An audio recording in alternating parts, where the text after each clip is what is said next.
rakyat Indonesia untuk bersabar sebentar. Saya mengerti sebenarnya saudara berat sekali untuk sabar.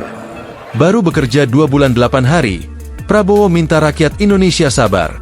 Presiden Prabowo Subianto menyatakan, ada banyak maling alias koruptor yang tidak rela melihat Indonesia sedang membersihkan diri dari praktik-praktik korupsi.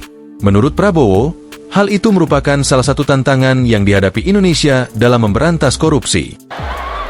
Saya sudah berkali-kali ingatkan, kita akan menghadapi tantangan. Si koruptor-koruptor itu, si maling-maling itu